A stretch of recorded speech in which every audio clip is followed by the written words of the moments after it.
मेरे सभी बच्चों, अब मैं तुम्हें सुनाता हूँ यह कहानी आखिरी उपदेश। गुरुकुल में शिक्षा प्राप्त कर रहे शिष्यों में आज काफी उत्साह था। उनकी 12 वर्षों की शिक्षा आज पूरी हो रही थी और अब वो अपने घरों को लौट सकते थे। गुरुजी भी अपने शिष्यों की शिक्षा दीक्षा से प्रसन्न थे और गुरुकुल की परंपरा के अनुसार शिष्यों को आखिरी उपदेश देने की तैयारी कर रहे थे। उन्होंने ऊंची आवाज में कहा, आप सभी एक जगह एकत्रित हो जाएं। मुझे आपको आखिरी उपदेश देना है। गुरुजी की आज्ञा का पालन करते हुए सभी शिष्य एक जगह एकत्रित हो गए। गुरुजी ने अपने हाथ में कुछ लकड़ी के खिलौने पकड़े हुए थे। उन्होंने शिष्यों को खिलौने दिखाते हुए कहा, आपको इन तीनों खिलौनों में अंतर ढूंढने हैं। सभी शिष्य ध्यानपूर्वक खिलौनों को देखने लगे। तीनों लकड़ी के बने बिल्कुल एक समान दिखने वाले गुड्डे थे। सभी चकित थे कि भला इनमें क्या अंतर हो सकता है। तभी किसी ने कहा, अरे ये देखो, इस गुड्डे के कान में छेद है। यह संकेत काफी था।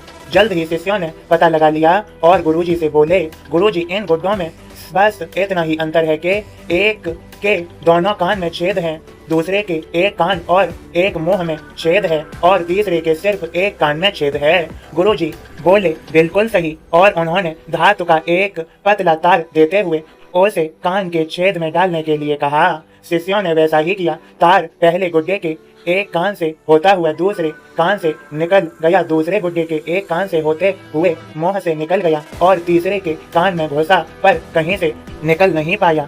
तब गुरुजी ने शिष्यों से गुड्डे अपने हाथ में लेते हुए कहा, प्रिय शिष्यों, इन 3 गुड्डों की तरह ही आपको जीवन में 3 तरह के व्यक्ति मिलेंगे। आपके जीवन में 3 तरह के व्यक्ति आएंगे। पहला गुड्डा ऐसे व्यक्तियों को दर्शाता है जो आपकी बात एक कान से सुनकर दूसरे से निकाल देंगे। आप ऐसे लोगों से कभी अपनी समस्या साझा न करें।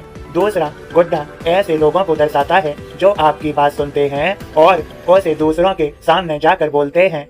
इनसे बचें और कभी अपनी महत्वपूर्ण बातें इन्हें न बताएं। और तीसरा गुड्डा ऐसे लोगों का प्रतीक है जिन पर आप भरोसा कर सकते हैं और उनसे किसी भी तरह का विचार विमर्श कर सकते हैं, सलाह ले सकते हैं। यही वो लोग हैं जो आपकी ताकत हैं और उन्हें आपको कभी नहीं होना चाहिए। मेरे सभी बच्चों, ऐसे लोगों पर भरोसा रखें जो आपकी बात किसी से न कहें, सिर्फ अपने मन में ही रखें और किसी पर नहीं।